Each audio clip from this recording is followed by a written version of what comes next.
A shooting occurred outside the home of Canadian rapper Drake in Toronto.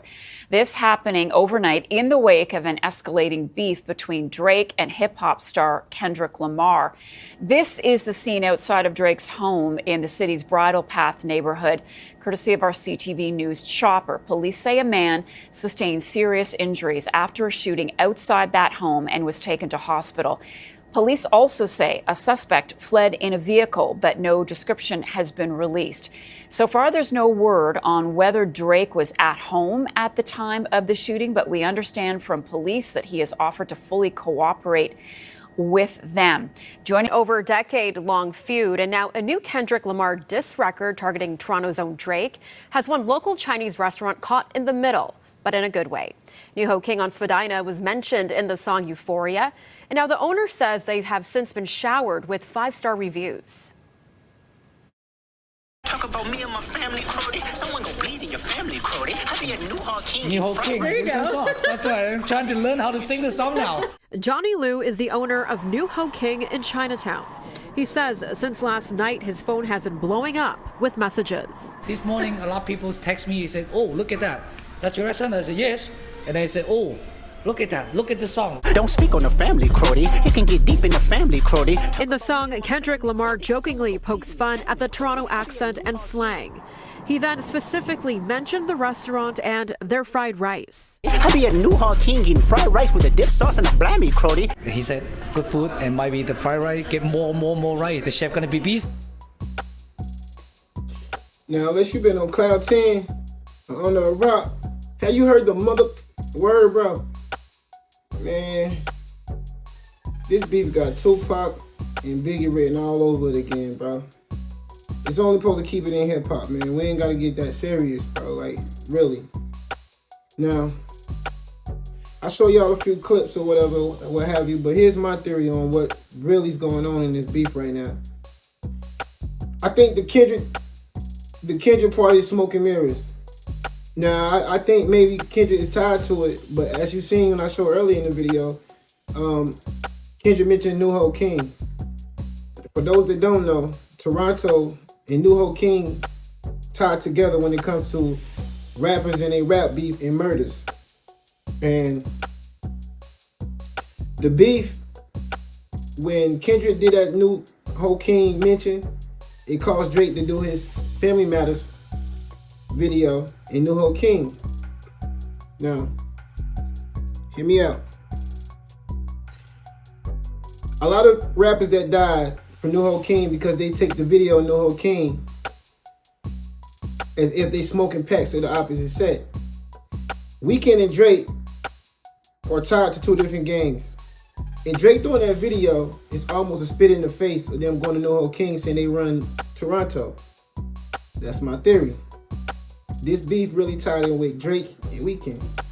Holes into something productive, combining these dark, moody perspectives with a voice as pitch perfect as Michael Jackson's when his dad is standing over his shoulder with a switch. The Weeknd dropped his first real mixtape, House of Balloons, in March of 2011, and it was hailed as an instant classic. But he'd been putting in work uploading songs to YouTube for quite some time at this point, having dropped the tracks What You Need, Loft Music, and The Morning on YouTube earlier in 2010. And these uploads actually caught the attention of Drake's manager Oliver, who reposted them on the OVO blog in December 2010. And apparently Drake wasn't even that into the Weeknd's music at this time. But eventually he came around and was impressed by the young man's talent, eventually going along to several of his shows in Toronto, and going on to plug him publicly on his Twitter around March of 2011, and beginning to openly promote a partnership between their two respective crews, OVO, EXO. Drizzy continued to show love by bringing the Weeknd out at numerous shows in the city, as well as Drake's recently launched OVO Festival, where Drake was actually seen singing the Weeknd's praises whilst wearing an Everlast boxing robe, looking like he just went 12 rounds with that pussy. From there, in August 2011, Drake actually popped up on the song The Zone with The Weeknd on his latest mixtape Thursday, and this marked their first real collaboration, discounting an earlier track, which was a Weeknd remix of Drake's song Trust Issues. A remix that Drake probably wouldn't want to bring any attention to because The Weeknd completely bodied it and left auto-tune Drizzy holding his dick like a sucker. Obviously, the success of their collaborations and the rising buzz of The Weeknd led Drake to enlist his services for the new album Take Care, both as an official feature on the songs The Ride and Crew Love aka She's Loving the Crew, which Drake premiered on the radio with a live phone call to The Weeknd where he was clout sucking him hard. I was waiting to see the next individual that would make history that could potentially span far beyond mine. And I feel like that person is on the other end of this phone with me. He goes by the name of The Weeknd. Shout out to Drizzy. Take care, November 15th. In addition to those two features, The Weeknd had apparently also written a few songs off of Take Care. Shot For Me, Cameras, Good Ones Go, and Practice. And when Take Care dropped, it was a humongous W for Drake, selling over 600,000 copies first week and hitting #1 on Billboard, baby. And of course, The Weeknd scored another big W for himself, being able to ride the OVO coattails. And so at this point, these Toronto boys are as thick as thieves. And after this, a few months later in May 2012, Drake is puckering up to kiss The Weeknd's little shaven butthole in an interview with the MTV News host least likely to have the answers, Sway. In the interview, he praised The Weeknd, saying that everywhere he goes they love him, and they constantly scream when Drake mentions him on stage. Yeah, Drizzy, say my name, yeah. And when asked about the formality of the OVO-XO combined crew, Drake said that on paper it's all currently being worked out, sparking intense speculation that The Weeknd and XO were about to sign with Drizzy Drake. Many fans felt like The Weeknd's destiny was to be at Drake's label, and Drake seemed to be showing The Weeknd so much crew love it seemed like their partnership was a foregone conclusion. And so he continued to bring him out at numerous shows, including London's beloved festival and future outdoor virus breeding ground Wireless. However, there would soon be trouble in Club Paradise as The Weeknd publicly dubbed Drake and his OVO crew, choosing instead to sign a big joint venture record deal with Republic in order to completely go it alone and avoid becoming yet another OVO lackey. Many people have even suggested that Drake specifically signed his OVO record label under Warner Brothers instead of the questionable bill payers Cash Money who Drake was signed under as a solo artist in order to specifically appease The Weeknd, who reportedly didn't want to be one Nigel signed to another Nigel, as Pusha T would say. But The Weeknd apparently elaborated, saying that he had signed with Republic Records specifically with the aim of getting more pop radio play rather than branding, which he suggested other labels were good at. Vis-a-vis, I don't want that fucking owl stamped on everything that I own. And in yet another boss move after signing, The Weeknd immediately dropped a triple album titled Trilogy, a commercial repackaging of those first three mixtapes, House of Balloons, Thursday, and Echoes of Silence. And this did really well, going on to move over 300,000 units, not bad, for a 3-disc repackaging of 3 old mixtapes. Hell, I've got Space Ghost Perp mixtapes that I still can't sell on. However, many fans were surprised at The Weeknd dubbing Drake and going it solo, considering how many times Drake had shouted out their crew's OVO-XO as a joint partnership. And the day that The Weeknd was signed, Drake shot off a apparently salty tweet that seemed like it was a jab at his former homie. And a month later, when OVO affiliate Johnny Rocks tweeted that there ain't no XO in OVO, many people thought that there was about to be a full-blown beef. Well, Drake must have kept that old Everlast robe handy, because from here he'd be throwing more limp-wristed jabs than a Jake Paul fight. In February, Started From the Bottom dropped with lyrics that many people interpreted as sneak disses towards The Weeknd, and then in March, 5 AM in Toronto dropped, which also included lyrics that people thought were subliminals to The Weeknd. And later on, in an interview with Elliot Wilson, aka Jimmy Fallon of the rap game, Yeah, I don't know how I just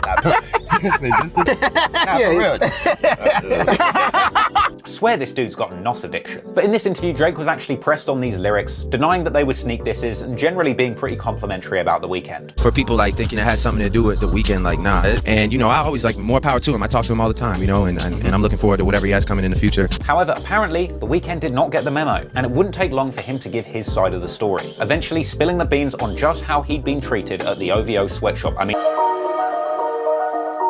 Now, shit really hit the proverbial fan after a 2013 Complex cover story interview with The Weeknd released, which for the record also included a couple of paragraphs where he was praising R. Kelly, but let's just sweep that one firmly under his 18-year-old girlfriend's rug, shall we? In the interview, Weeknd basically said, "I'm upset," but specifically about having had songs taken from him for Drake's Take Care album. Take care, more like take all my songs, am I right? He described an incident where apparently Drake crashed a heavy studio-turned-weed smoking session where he asked The Weeknd on the spot if he could take his song The Ride. And another tidbit actually revealed that the song True Love was initially a Weeknd solo track, but apparently Drake hit him with a whole heartfelt spiel about how much that song meant to him after he'd heard it. And Weeknd also apparently shared the fact that Drake had told him that he couldn't have made the album Take Care without him, which is probably true because even though Drake has since then tried to hide behind the fact that The Weeknd was only involved with several tracks on that project, Weeknd said that Drake had told him that he really wanted the entire Take Care album to incorporate The Weeknd sound, which Drake seemed to convince him was in turn already inspired by his own sound, which is frankly a little bit manipulative. But to be fair to The Weeknd, aside from the dump truck full of salt that he poured on Drake in this interview, he suggested that he didn't feel that him and Drizzy had actually fallen out, suggesting Alright, so there you have it. Just gave y'all a little clip. Well, it wasn't a quick clip. And shout out to Trap Lord Ross. He do great content. Y'all should go check him out. He did a phenomenal documentary about King Von. All you need to know about him is probably like 6 hours long, if I ain't mistaken. But nevertheless, yeah, he pretty much, that was the origin of the Weeknd and the Drake beef, right? And like I mentioned earlier, they are tied to two different gangs. And it's not a coincidence during this beef that he has with the Weeknd, Future, and all of them, and Kendrick against Drake. Now all of a sudden, people shooting at his house. Let's just keep it hip hop, man. Like, this is even more of clarity what I was saying. They ain't really tarnished Drake in this beef. He went against all of those and stood tall. And it's getting under their skin even more now. Now, they just simply trying to annihilate him, which is unalive Drake, which I hope it don't happen to him nor Kendrick, man.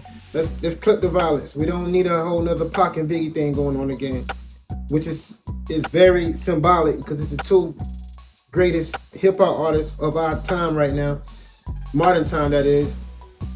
It's debatable if it's all time, but they definitely top 5, him and Kendrick. But yeah, man, let's just keep it hip hop. That's just a quick news break, just trying to give y'all some insight what was going on lately in the media, in the culture. So, you know, as always, love each other. Till next time, yours truly, Heartbreak.